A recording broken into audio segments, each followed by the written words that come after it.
Hello everyone, welcome to my YouTube channel. Last video আমি Assam TET 2023 question paper or question number 45 লৈকে আমি solve কৰিছো। আজি আমি question number 46 ৰ পৰা solve কৰিম। So যদি last video টো চোৱা নাই তেতিয়া হলে description ত link দি দিম তাৰ পৰা তোমালোকে চাই লবা। So আমি ভিডিওটো start কৰো। Question number 46 ত আমাক কি কৈছে চোৱা 325 plus 229 whole square minus 325 minus 229 whole square divided by এটো দিছে এটোৰ মান আমি উলিয়াব লাগে। So এটো আমি কেনেকৈ কৰিম? এটা তো মেথড হল এই দুইটা যোগ কৰি স্কয়াৰ কৰা এই দুইটা যোগ কৰি স্কয়াৰ কৰা তাৰ পিছত মাইনাস কৰি কাটাকাটি কৰি আনসাৰ উলিয়া আৰু এটা শর্ট ট্রিক সোয়া এতিয়া আমি উলিয়াম এটো সোয়া এটো a স্কয়ার এটোক ধৰা a এটোক ধৰা b a square minus b square formula দি আছে সো আমি কি কৰিম সোয়া a square minus b square formula কি আছিল a plus of b a minus of b তো আমি কৰিম 325 এটো হল আমাৰ a 229 a plus of b a square minus b square formula hall a plus b whole into a minus b এটো হবে 325 minus 229 এটো হল আমার a plus b whole into a minus of b ঠিক আছে তার মানে এটো মাইনাস করিম 325 plus 229 minus এটো 325 minus 229 divided by তলত আছে সো 325 into 229 এতিয়া ইয়াৰ পৰা সো আরাম ক্যান্সেল হৈ যাব এটো সো প্লাস 229 minus 229 cancel এটো সো প্লাস 329 আর 325 আর এটো সব প্লাস মাইনাস 325 দুইটা ক্যান্সেল উপরত কি আছে সোয়া উপরত আছে 325 ইয়াতে আছে ইয়াতে আছে তার মানে 2 into 325 উপরত আছে এটো এটা আছে আর কি আছে হোল ইনটু সোয়া এটো 229 আর এই মাইনাসে কি যাব প্লাস 229 এটা আছে তার মানে 2 into 229 আছে divided by কিমান সোয়া 325 into 229 এতিয়া সোয়া 229 cancel 325 cancel কি থাকিল 2 আর 2 4 তো অপশন সি আছে সোয়া 4 অপশন সি ইজ কারেক্ট আমি কি কৰিছো a minus b a plus b whole square formula ভাঙিছো এটো হল a square minus এটো b square কি কৰা a plus of b whole into a minus of b এটোত কৰিলে সোয়া ক্যান্সেল হৈ যায় তাৰ পিছত আনসাৰ 4 থাকিব নেক্সট কোয়েশ্চন নাম্বাৰ 47 সোয়া 47 ত কি কৈছে এখন সাইকেলৰ চকাৰ ব্যাসাৰ্ধ r সাইকেলখন চলাওতে চকাটি n পাক ঘূৰিলে মানুহ এজনে x দূৰত্ব অতিক্ৰম কৰে যদি চকাটো ব্যাসাৰ্ধৰ দুগুণ কৰা হয় তেন্তে সমপৰিমাণ পাকৰ বাবে অতিক্ৰম কৰা দূৰত্ব হৈছে তাৰ মানে কি কৈছে আমি বুজিলো কোৱেশ্চনটো আগতে কোৱেশ্চনত কৈছে আমাক যে এখন সাইকেলৰ চকাৰ ব্যাসাৰ্ধ r দি আছে এটো হল আমাৰ সাইকেলৰ চকা ইয়াৰ ব্যাসাৰ্ধ আমাক দি আছে সাপোজ ধৰা এটো r ব্যাসাৰ্ধ ঠিক আছে এই চকাখন কি কৈছে n পাক ঘূৰিলে মানুহজনে কি কৰে x দূৰত্ব অতিক্ৰম কৰে এতিয়া কৈছে চকাটো n পাক ঘূৰিলে x দূৰত্ব অতিক্ৰম কৰে সাপোজ ধৰা এক পাক ঘূৰিছে এক পাক ঘূৰিলে কিমান দূৰত্ব অতিক্ৰম কৰিব তাৰ মানে এই চকাটোৰ কি হ'ব পৰিধি হ'ব চকাটোৰ পৰিধি কি 2 pi r ঠিক আছে এটো হল x সাপোজ এপাক ঘূৰিছে কিমান দূৰত্ব অতিক্ৰম কৰিছে 2 pi r এতিয়া চোৱা সেই এপাক ঘূৰিতে এতিয়া যদি মই কি কৰো ব্যাসাৰ্ধটো দুগুণ কৰি দিও তেতিয়া হলে কিমান দূৰত্ব অতিক্ৰম কৰিব সাপোজ ধৰা মই ব্যাসাৰ্ধ কি কৰিছো দুগুণ কৰি দিছো 2 pi r মই কৰি দিছো 2 গুণ 2 r হৈ যাব ঠিক আছে দুগুণ কৰিলে 2 r এতিয়া সোয়া এটো কি লিখিব পাৰো 2 এটা কমন লৈ দিয়া আৰু এটো সোয়া 2 pi r আৰু 2 pi r মানে কি x এই 2 pi r জায়গাত কি কৰা x বহাই দিয়া তাৰ মানে 2 into x সোয়া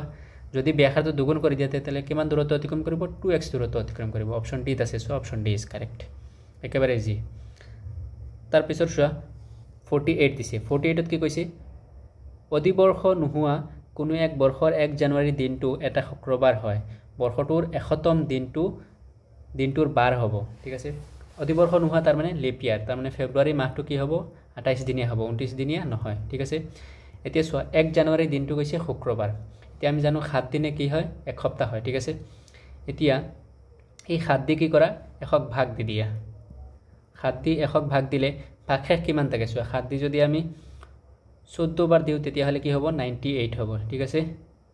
14 বাৰ ভাগ দিলে 98 তাৰ মানে 98 নম্বৰ দিনটো কি হ'ব শুক্ৰবাৰ হ'ব কাৰণ 14 দি ভাগ গৈছে ডাইৰেক্ট ভাগ গৈছে তাৰ 98 নম্বৰ দিনটো কি হ'ব শুক্ৰবাৰ হ'ব যেনে ধৰা 7 নম্বৰ দিনটো হ'ব শুক্ৰবাৰ তাৰ পিছত আকৌ 14 নম্বৰ দিনটো হ'ব শুক্ৰবাৰ এনেকুৱা ঠিক আছে এতিয়া সোয়া ভাগশেষ কিমান থাকিল 2 থাকিল ঠিক আছে তেতিয়া হলে কি হ'ব শুক্ৰবাৰৰ লগত 2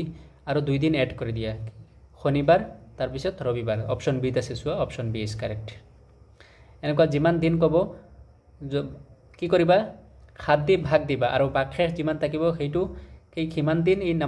দিনটোৰ লগত এড কৰি দিবা যদি শুক্ৰবাৰ কয় শুক্ৰবাৰৰ লগত 2 দিন এড কৰি যেহেতু ইয়াত 2 দিন বাকশেষ বাকি আছে তো 2 দিন এড কৰি দিয়া যদি ৰবিবাৰ আছিল 1 জানুৱাৰী দিনটো ৰবিবাৰ আছিল ঠিক আছে তেতিয়াহ'লে আমি কি কৰিম ৰবিবাৰৰ লগত 2 দি আমি ভাগ 2 দি যোগ কৰি দিম তাৰ মানে সোমবাৰ মঙ্গলবাৰ হ'ব তেনেকুৱা তাৰ পিছৰ কোৱেশ্চনটো চোৱা তাৰ পিছৰ কোৱেশ্চনত কৈছে কোনো এক কোণ থিটা লাইজ বিটুইন 0 to 90 ডিগ্ৰীৰ বাবে sin থিটা cos থিটা হয় তেন্তে থিটাৰ মান হ'ব সদায় মনত ৰাখিবা sin থিটা আৰু cos থিটা মান সমান হয় 45 ডিগ্ৰী এটো হ'ব 1/√2 sin 45 ডিগ্ৰী হয় 1/√2 cos 45 ডিগ্ৰীৰ মান হয় 1/√2 তাৰ মানে 45 ডিগ্ৰীৰ কাৰণে sin থিটা আৰু cos থিটা সমান হয় তাৰ পিছৰ কোৱেশ্চনটো চোৱা তাৰ পিছৰ কোৱেশ্চনত কৈছে কোনো এক সামগ্ৰীৰ মূল্যত 20% ৰেহাই প্ৰদান কৰা হৈছে নতুন মূল্যত কিমান শতাংশ বৃদ্ধি কৰিলে সামগ্ৰীটোৰ মূল্য আগৰ মূল্যৰ সমান হ'বগৈ ঠিক আছে তো সাপোজ ধৰা এটা সামগ্ৰীৰ মূল্য কিমান 100 টকা ঠিক আছে এতিয়া 100 টকাত যদি মই 20% ৰেহাই দিও তেতিয়াহলে কিমান টকা হৈ যাব এটোৰ দাম হৈ যাব 80 টকা এতিয়া কৈছে এই 80 টকাত কিমান পার্সেন্ট এড কৰিলে আকৌ 100 টকা আমি পাম ঠিক আছে আকৌ আমি 100 টকা পাম তাৰ মানে এই 80 টকাৰ লগত আমি সোৱা 20 টকা এড কৰিব লাগিব তেতিয়াহলে 100 টকা পাম এতিয়া 20 টকা কত এই 80% ৰ 20 টকা কিমান হয় সোৱা এটো কি কৰিম 80 ৰ 50% কিমান 40 টকা আৰু 25% কিমান হ'ব 20 টকা হ'ব তাৰ মানে ইয়াৰ লগত 25% আমি যদি এড কৰো তেতিয়াহলে 100 টকা হ'ব নহলে এটো আৰু এটা মেথড কৰিব পাৰো সোৱা 80 প্লাস 80 ৰ x% এড কৰা ঠিক আছে 80 ৰ x% এড কৰিলে আমি কিমান পাম 100 হ'ব লাগিব এতিয়া ইয়াৰ পৰা x ৰ মান উলিয়াই দিয়া সো তলত 100 আছে 100 দি ভাগ দি দিয়া তো এটো 100 দি ভাগ দিলে কি হৈ যাব এটো 8000 হৈ যাব প্লাস এটো হ'ব 80x আৰু এটো হৈ যাব 10000 ঠিক আছে 100 দি ভাগ দিছো কাৰণ এটো 100 ক্যান্সেল হৈ যাব এতিয়া ইয়াৰ পৰা x ৰ মান এই 8000 এটো সেটত লৈ যোৱা 80x কিমান হ'ব 2000 হ'ব ঠিক আছে তে সোৱা ইয়াৰ পৰা x কিমান হ'ব 2000 ডিভাইডেড বাই 80 শূন্য শূন্য কাটা 8 * 8 8 2 * 16 4 থাকিব 40 8 5 * 40 সোৱা x 25 তাৰ মানে 25% যদি আমি এড কৰো তেতিয়া হলে কি হৈ যাব আকৌ 100 টকা হৈ যাব তাৰ পিছত কৈছে সোৱা আৰবী সংখ্যাৰ 147 ক ৰোমান সংখ্যাত কি দৰে লিখিব লাগিব এটো হল অপচন ডি এই 147 ক আমি ৰোমান সংখ্যাত এনেকুৱা ধৰণে লিখো নেক্সট কোৱেশ্চন আছে সোৱা কোনো দুটা সংখ্যা a আৰু b ৰ লসাগু আৰু গসাউ যথাক্ৰমে l আৰু h যদি 3l = a আৰু xh = b তেন্তে x ৰ মান আমি উলাব লাগে সোৱা মনত ৰাখিবা এটা ফৰ্মুলা লসাগু * গসাউ সাপোজ LCM * HCF ঠিক আছে দুটা সংখ্যাৰ লসাগু আৰু সংখ্যা দুটাৰ গসাউ দুইটা পূৰণ কৰিলে কি পাম আমি এই সংখ্যা দুটাৰ পূৰণফল সাপোজ সংখ্যা দুটা ধৰা a আৰু b দিয়া দিছে সংখ্যা দুটা a আৰু b দি আছে তাৰ মানে a আৰু b যদি আমি পূৰণ কৰো তেতিয়া হলে এটো লসাগু আৰু গসাউ পূৰণ কৰিলে যিমান পাম সংখ্যা দুটা পূৰণ কৰিলে কিমানেই পাম ঠিক আছে তাৰ মানে সংখ্যা দুটাৰ পূৰণফল = লসাগু * গসাউ সংখ্যা দুটা ঠিক আছে এতিয়া সোৱা যথাক্ৰমে লসাগু কিমান দিছে l আৰু গসাউ কিমান দিছে h তাৰ মানে l * h = আমি কিমান পাম a * b পাম আৰু সোৱা আমাক দুটা ইকুৱেচন দিছে 3l = a আৰু কি দিছে xh = b এতিয়া সোৱা এই দুইটা পূৰণ কৰি দিয়া এই দুইটা পূৰণ কৰিলে কিমান পাম এই দুইটা ইকুৱেচন এইটো এটা ইকুৱেচন ধৰা এইটো এটা ইকুৱেচন ধৰা এই দুইটা ইকুৱেচন পূৰণ কৰিলে কি পাম সোৱা লেফট হ্যান্ড সাইডত পাম a * b আৰু ৰাইট হ্যান্ড সাইডত কি পাম 3l * xh 3l * xh এতিয়া সোৱা ইয়াৰ পৰা আমি কি পাইছো ab = lh আছে তেতিয়ালে এই ইকুৱেচনত ab = lh বহাই দিয়া সোৱা 3l * xh = ab ৰ জায়গাত কি কৰা ab = যেহেতু l * h তো l * h দি দিয়া তে সোৱা lh ক্যান্সেল যাব তো ইয়াতে 3x ৰাখা l * h আৰু ইয়াতে পূৰণ হৈ আছে l * h তল দি দিয়া l * h সোৱা এই দুটা ক্যান্সেল কিমান থাকিল 3x = 1 তো ইয়াৰ পৰা x = কিমান পাম আমি 1/3 so option C আছে 1/3 option C is correct next কি দিছে কোৱেশ্চন চাও কোৱেশ্চন নম্বৰ 53 so 53 সলভ কৰাৰ আগত যদি মোৰ চেনেলত নতুন হৈছে তেতিয়া হলে চেনেলটো সাবস্ক্ৰাইব কৰি ৰাখি দিয়া আৰু যদি ভিডিওটো ভাল লাগিছে তেতিয়া হলে লাইক আৰু কমেন্ট এটা কৰি দিয়া 53 ত কৈছে 1 + 3 + 5 + 14 14টা পদলৈ যোগফল উলাব লাগে সোৱা এটা ফৰ্মুলা আছে nতম পদৰ যোগফলৰ ফৰ্মুলা হল সাপোজ sn ওলাব লাগে nতম পদৰ যোগফল sn = ফৰ্মুলাটো মনত ৰাখিবা n/2 twice a plus of n minus 1 into d যত a টো হল প্ৰথম পদ n টো হল পদৰ সংখ্যা আৰু d হল সাধাৰণ অন্তৰ এতিয়া চোৱা এই ইয়াৰ সাধাৰণ অন্তৰ কিমান আছে 3 পৰা সাধাৰণ অন্তৰ তাৰ মানে পিছৰটোৰ পৰা আগৰটো মাইনাস কৰিবা পিছৰটোৰ পৰা আগৰটো মাইনাস কৰিলে সাধাৰণ অন্তৰ ইয়াতে সমান আছে ঠিক আছে 3 minus 1 কৰিলে কি হ'ব 2 হ'ব চোৱা প্ৰতিটোতে সাধাৰণ যেহেতু এটো এটা সমান্তৰ প্ৰগতি ঠিক আছে সো সাধাৰণ অন্তৰ কি হ'ব পিছৰটোৰ পৰা আগৰটো মাইনাস কৰিবা সাধাৰণ অন্তৰ 5 minus 3 বা 3 minus 1 2 ঠিক আছে তো d2 তো ইয়াতে বহাই দিয়া 14টা পদ কৈছে তাৰ মানে n কিমান হ'ব 14 হ'ব ঠিক আছে তো এটো কিমান হ'ব চোৱা 14/2 2 into a হল প্ৰথম পদ কিমান দি আছে চোৱা 1 plus n minus 1 n কিমান 14 minus 1 মানে 13 into d কিমান 2 তো এটো চোৱা 2 দি 1 কাটা 7 বাৰ 2 7 গুণ 14 এটোত কি আছে 2 1 গুণ 2 plus 13 2 গুণ কিমান 26 সো এটো কিমান হ'ব চোৱা 26 plus 2 কিমান হ'ব 28 into 7 28 এর লগত 7 পূৰণ কৰা কিমান হ'ব 7 8 গুণ 56 6 হাতত থাকিব 5 7 গুণ 14 এর পাশে 19 196 অপশন বি আছে so option B is correct এই ফর্মুলাটো মনত ৰাখিবা nতম পদৰ যোগফল হল sn = n/2 twice a plus n minus 1 into d তাৰ পিছৰ কোৱেশ্চনটো চোৱা কৈছে 30 ফুট দীঘল আৰু 20 ফুট প্ৰস্থৰ কোনো এক হলগড় এনেদৰে আছে যে ইয়াৰ মজিয়া আৰু সিলিংৰ মুঠ ক্ষেত্ৰফল ইয়াৰ চাৰিবেৰৰ ক্ষেত্ৰফলৰ সমান হলগড়টোৰ উচ্চতা ওলাব লাগে ঠিক আছে এতিয়া চোৱা কি কৈছে 30 ফুট আৰু 20 ফুট প্ৰস্থৰ এখন হলগড় আছে ইয়াৰ মজিয়া আৰু সিলিং ঠিক আছে সাপোজ ধৰা এখন মজিয়া ঠিক আছে তাৰ মানে ঘৰৰ ফ্লোৰ আৰু তাৰ ওপৰত এই আৰু এটো হল মানে ঘৰৰ ফ্লোৰ সিলিং ঠিক আছে এই দুইটাৰ ক্ষেত্ৰফলৰ কালি ঠিক আছে কি কৈছে চাৰি বেৰৰ ক্ষেত্ৰফলৰ সমান ঠিক আছে চাৰিখন বেৰ থাকিব এতিয়া চোৱা ইয়াৰ দিক দিয়া আছে চোৱা 30 ফুট এইটো হল 30 ফুট আৰু প্ৰস্থ এইটো হল আমাৰ কিমান 20 এতিয়া দুখন আছে এখন মজিয়া আৰু এখন সিলিং তাৰ মানে কি কৰিম আমি চোৱা 2 into এতিয়া চোৱা মজিয়াৰ কালি কিমান হবে এটোৰ কালি ওলাব লাগে কালি দিক ইনটু l into b আমি জানো ঠিক আছে তাৰ মানে এটো কিমান হ'ব 30 into 20 টু নহয় ইয়াতে চোৱা এইটো হল ধৰা মজিয়াৰ ক্ষেত্ৰফল ঠিক আছে এতিয়া সিলিংৰ ক্ষেত্ৰফল ওলাব লাগে সিলিংৰ ক্ষেত্ৰফল সেম 30 into 20 আৰু কৈছে ইহতৰ মুঠ ক্ষেত্ৰফল সিলিং আৰু ইয়াৰ মুঠ ক্ষেত্ৰফল তাৰ মানে যোগ হ'ব তো 30 into 20 ঠিক আছে এইটো হল আমাৰ কি মজিয়াৰ ক্ষেত্ৰফল এইটো হল আমাৰ সিলিংৰ ক্ষেত্ৰফল এই দুইটাৰ ক্ষেত্ৰফল মুঠ কি হ'ব চাৰি বেৰৰ ক্ষেত্ৰফলৰ সমান চাৰি বেৰ মানে চোৱা চাৰি বেৰৰ ক্ষেত্ৰফল কি হ'ব এটা বেৰ হ'ব এইটো এটা বেৰ ঠিক আছে ইয়াৰ প্ৰস্থ ইনটু উচ্চতা এইটো দিক ইনটু উচ্চতা এইটোৰ দিক ইনটু উচ্চতা এইটো প্ৰস্থ ইনটু উচ্চতা দুখন বেৰ আছে আৰু দিক ইনটু উচ্চতা দুখন বেৰ আছে তাৰ মানে এটো কি হ'ব 2 into b into h plus 2 into l into h ঠিক আছে এইখন বেৰৰ কাৰণে দিক ইনটু উচ্চতা আৰু এইখন বেৰৰ বাবে প্ৰস্থ ইনটু উচ্চতা আকৌ এইখন বেৰৰ কাৰণে দিক ইনটু উচ্চতা এইখন বেৰৰ কাৰণে প্ৰস্থ ইনটু উচ্চতা তো প্ৰস্থ দি দুখন বেৰ আছে আৰু দিক দি দুখন বেৰ আছে তো এইটো কাৰণে চোৱা এটো লিখিছো এতিয়া কি কৈছে এটো এই দুটা কৰাচোন 30 into 20 কিমান হ'ব 600 আৰু এইটো 600 দুইটা যোগ কৰিলে কিমান পাম 1200 পালো মজিয়া আৰু সিলিংৰ কালি ইকুৱেলছ টু কিমান হ'ব 2 into চোৱা b মানে কি প্ৰস্থ দিয়া আছে আমাক 20h plus 2 into l মানে কি দিক 30h ঠিক আছে এতিয়া চোৱা ইয়াৰ পৰা h ৰ মান উলাই দিয়া h মানে আমি উচ্চতা লাগে হলগড়টোৰ উচ্চতা লাগে তো h উলাম ইয়াৰ পৰা আমাৰ h উলাই যাব এতিয়া চোৱা 2 into 20 কে তাৰ মানে কিমান হ'ব 40h plus 2 into 30 কিমান হ'ব 60h 40h plus 60 কিমান হ'ব এটো 100h হ'ব ঠিক আছে 100 of h equals to কিমান 1200 তো ইয়াৰ পৰা h equals to কিমান হ'ব চোৱা 1200 ক 100 দি ভাগ দি দিয়া দুটা শূন্য ক্যান্সেল h কিমান ওলাল 12 h equals to 12 so option a আছে 12 option a is correct তাৰ পিছৰ কোৱেশ্চনটো চোৱা কি কৈছে এটা 10 কিলোমিটাৰ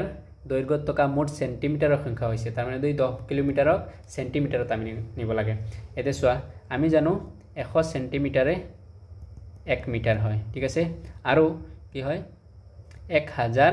মিটারে হয় 1 কিলোমিটার এতিয়া 1 কিলোমিটার 10 কিলোমিটার দিব লাগে তা 10 কিলোমিটার হলে এটো কিমান হৈ যাব ইয়াৰ লগত পূৰণ কৰা এটো হৈ যাব 10000 মিটাৰে হ'ব 10 কিলোমিটাৰ ঠিক আছে এতিয়া এই 10000 মিটাৰক আমি সেন্টিমিটাৰত নিব লাগে কি কৰিব লাগিব এই মিটাৰত সেন্টিমিটাৰত নিলে 100 মাল্টিপ্লাই কৰি দিয়া 10000 মিটাৰক লগত 10000 লগত আকৌ 100 সেন্টিমিটাৰ কৰিলে এটো 10 কিলোমিটার পাই যাম 10 কিলোমিটার তো কিমান হল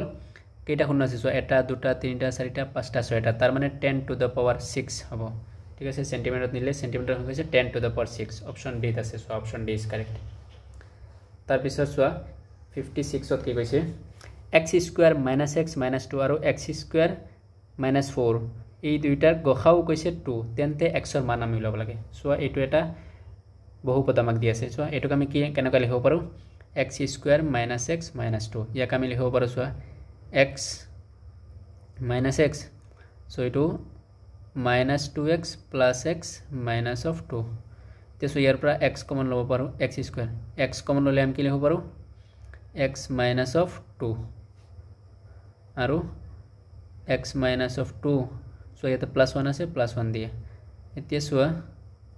to x minus of 2 common loi dia x minus of 2 aru ki hobo x plus of 1 তার মানে এইটো আমি লিখিব পাৰো x minus of 2 আৰু into x minus of 1 লিখিব পাৰো আৰু এইটো সোয়া a স্কয়াৰ আৰু 4 ক আমি লিখিব পাৰো 2 square a square minus b square এইটো আমি লিখিব পাৰো a plus of b a minus of b তাৰ মানে x square plus 2 x square minus 2 এতিয়া সোয়া এই দুইটাৰ গখাও কৈছে 4 এই দুইটাৰ ইয়াৰ পৰা আমি গখাও কি পাম সোয়া এই দুইটাৰ কমন ফ্যাক্টৰ গখাও মানে কমন ফ্যাক্টৰ সোয়া ইয়াতে x এটো x ইয়াতেও আছে x minus of 2 ইয়াতেও x minus 2 তার মানে এই x minus 2 টো হ'ব কি গখাও আৰু যেহেতু আমাক ইয়াত দিয়া আছে গখাও কিমান 2 তার মানে x minus 2 = 2 হ'ব ঠিক আছে তো ইয়াৰ পৰা x ৰ মান কিমান হ'ব -2 এটো সেটা লৈ গলে +2 2 + 2 4 হৈ যাব সো অপচন ডি ত আছে 4 অপচন ডি ইজ কারেক্ট ঠিক আছে তাৰ পিছত চোৱা 57 ত কি কৈছে কোনো এক শিবিৰৰ 40 গৰাকী ক্যাডেটৰ 27 গৰাকীয়ে তেওঁলোকৰ খাদ্যত মাছ বাঞ্চা কৰে 25 গৰাকীয়ে মুৰ্গী আৰু 17 গৰাকীয়ে দুয়ো বিধে ঠিক আছে এতিয়া নিৰামিষ বুজি ক্যাডেটৰ সংখ্যা ওলাব লাগে মোট দিয়া আছে আমাক কিমান 40 আৰু মাছ খায় কিমান গৰাকীয়ে 27 তাৰ মানে এটা সোয়া fish equals to f আমি দিছো 27 ঠিক আছে এতিয়া সোয়া number of fish খায় ঠিক আছে n of f তাৰ পিছত আৰু মুৰ্গী চিকেন n of c আৰু দুয়োবিধ তাৰ মানে n of ফিশও খায় চিকেনও খায় তাৰ মানে f ইন্টাৰসেকশন c হ'ব ঠিক আছে চিকেন খায় কিমান 25 আৰু দুয়োবিধ খায় তাৰ মানে ইন্টাৰসেকশন 17 এতিয়া সোয়া ইয়াৰ পৰা ইউনিয়ন উলাই দিয়া n of f union c তুমি কি হ'ব n আমি জানো formula n of f plus n of c minus n of a f intersection c তাৰ মানে এটো ফর্মুলা আছিল a union b এর ফর্মুলা আছিল a plus b minus a intersection b এটো ফর্মুলা ইউজ কৰিছো ঠিক আছে এতিয়া সোয়া এটো কিমান হ'ব n of f কিমান দি আছে 27 এটো হ'ব 27 plus 25 minus of 17 তো 27 আৰু 25 কৰিলে কিমান পাব আমি 47 ৰ পৰা 17 মাইনাস কৰিলে কিমান পাম 35 তাৰ মানে n of f union c হল আমাৰ 35 এইখিনি হল আমাৰ কি যিবিলাকে কি কৰে মাছ আৰু মাংস খায় ঠিক আছে এতিয়া নিৰামিষ বুজি ওলাব লাগে টোটাল আছে 40 ৰ পৰা এইখিনি যদি আমি বাদ দি দিও তেতিয়া হলে নিৰামিষ বুজি আমি পাই যাম ঠিক আছে তো 40 - 35 কৰিলে কি পাম আমি 5 অপচন এ আছে so option A is correct তাৰ মানে এই ইয়াৰ কমপ্লিমেন্ট টু হল নিৰামিষ বুজি ঠিক আছে তাৰ পিছৰ কোৱেশ্চনটো চোৱা কি কৈছে কোনো এক ব্যক্তিয়ে তেওঁৰ যাত্ৰাৰ প্ৰথম অৰ্ধাংশ 3 কিলোমিটাৰ পাৰ আৱাৰ বেগত গৈছে আৰু পৰৱৰ্তী অৰ্ধাংশ 6 কিলোমিটাৰ পাৰ আৱাৰ বেগত গৈছে তেওঁৰ গড় বেগ ওলাব লাগে গড় বেগ তাৰ মানে a2 + a2 ডিভাইডেড বাই 2 3 + 6 ডিভাইডেড বাই 2 তাৰ মানে এটো 9/2 কৰিলে 4.5 অপচন সি আছে নেক্সট কোৱেশ্চন চোৱা কৈছে সমদক্ষতা সম্পন্ন কেইগৰাকীমান বনুৱাৰ ক্ষেত্ৰত দেখা গল যে 10 গৰাকী বনুৱাই 10টা পজাগৰ 10 দিনত সাজি উলিয়াইছে তেন্তে একজন বনুৱাই এক দিনত কিমানটো পজাগৰ নিৰ্মাণ কৰিব পাৰিব কৈছে আমাক 10 গৰাকী বনুৱাই 10টা পজাগৰ 10 দিনত সাজিছে ঠিক আছে এতিয়া এজন বনুৱাই এক দিনত কিমানটা ঘৰ সাজিব তাৰ মানে চোৱা 10 দিনত 10টা ঘৰ সাজিছে 10 জনে ঠিক আছে তাৰ মানে একজনে 10 দিনত এটা ঘৰ সাজিছে একজনে 10 দিনত কি কৰিছে এটা ঘৰ সাজিছে এতিয়া এই একজনে এক দিনত কিমান কৰিব তো 1/10 হ'ব তো অপচন চোৱা এটা পজাগৰৰ 1/10 অংশ কাটিব তাৰ মানে এজন মানুহে 10 দিনত পুৰা এটা পজাগৰ সাজে ঠিক আছে তেতিয়া হলে এক দিনত কি হ'ব 1/10 অংশ এই ঘৰটোৰ 1/10 অংশ এক দিনতহে সাজিব সো অপচন ডি আছে অপচন ডি ইজ কারেক্ট তাৰ পিছত লাষ্ট কোৱেশ্চন 60 চোৱা 1 পৰা 9 লৈ ৰুল নং যুক্ত 9 গৰাকী ছাত্ৰ ছাত্ৰীৰ প্ৰথম 5 গৰাকীৰ গড় বয়স 18 বছৰ আৰু শেষৰ 5 গৰাকীৰ গড় বয়স 20 বছৰ ৰুল নং 5 যুক্ত ছাত্ৰ বা ছাত্ৰীৰ গৰাকীৰ বয়স 19 বছৰ 9 গৰাকী ছাত্ৰ ছাত্ৰীৰ গড় বয়স ওলাব লাগে সো তাৰ মানে কি কৈছে 1 পৰা 9 ৰুল নম্বৰ লৈকে ছাত্ৰ ছাত্ৰীৰ প্ৰথম 5 জনৰ গড় বয়স প্ৰথম 5 বন্ধন সাপোজ নাজানো আমি x1 + x2 + x3 + x4 + x5 এই 5 জনৰ গড় বয়স কিমান দিছে 18 ঠিক আছে তেতিয়া হলে 5 জনৰ বয়সৰ যোগফল কিমান হ'ব x1 + x2 + x3 + x4 + x5 এই 5 জনৰ যোগফল কিমান হ'ব 18 * 5 হ'ব ঠিক আছে আকৌ কৈছে শেষৰ 5 গৰাকীৰ যোগফল গড় বয়স হল 20 শেষৰ 5 গৰাকী আমি কৰ পাম x5 x6 x7 + x8 + x9 এসো 1 2 3 4 5 এই শেষৰ 5 জনৰ গড় বয়স কৈছে আমাক 20 তে শেষৰ 5 জনৰ যোগফল কিমান হ'ব বয়সৰ যোগফল x5 x6 + x7 + x8 + x9 = কিমান হ'ব 20 * 5 এটো চোৱা 5 * 18 কৰিলে কিমান পাম 5 8 * 40 4 5 * 5 4 9 90 আৰু এটো পাম আমি কিমান 100 প্ৰথম 5 জনৰ যোগফল হল 90 দ্বিতীয় শেষৰ 5 জনৰ যোগফল হল 100 এতিয়া চোৱা আমাক কৈছে ৰুল নাম্বাৰ 5 যিজন সেইজনৰ বয়স দিয়া আছে আমাক 19 ঠিক আছে এতিয়া 9 গৰাকী ছাত্ৰৰ গড় বয়স ওলাব লাগে এতিয়া চোৱা 9 গৰাকী ছাত্ৰৰ আগতে যোগফল উলাই দিয়া এতিয়া চোৱা 9 গৰাকী ছাত্ৰৰ যোগফল আমি ইয়াতে উলাম x1 + x2 + x3 + এনেকা গৈ x9 লৈকে ঠিক আছে কিমান হ'ব এই দুইটা আমি যোগ কৰিম এইটো ইকুৱেশ্যন আৰু এইটো ইকুৱেশ্যন তে চোৱা এইটো ইকুৱেশ্যনটো ইয়াতো আমাক চোৱা x5 আছে ঠিক আছে আৰু ইয়াতো x5 আছে দুটা x5 আছে তো আমি এটা x5 ৰাইট সাইডত লৈ যাম তো এটো কি হ'ব 90 + 100 - of x5 তো এটো হ'ব 100 + of 90 আৰু - of এটা x5 কাৰণ আমি দুটা x5 ইয়াতে আছে ইয়াতেও এটা x5 আৰু ইয়াতে এটা x5 এইটো ইকুৱেশ্যনত তো এটা x5 এটো সাইডত লৈ যাম আৰু ৰুল নাম্বাৰ 5 যেহেতু এটো ৰুল নাম্বাৰ 5 বয়স কিমান বছৰ দিয়া আছে চোৱা 19 দিয়া আছে তো এটো 19 বহুৱাই দিয়া সো 9 জনৰ x1 + x2 + এনেকা গৈ x9 9 জনৰ গড় বয়স কিমান 9 জনৰ বয়সৰ যোগফল গড় বয়স আমি পিছত ওলাম আগতে কিহতৰ বয়স উলাইলো মোট যোগফল উলাইলো তো এটো কিমান হ'ব 190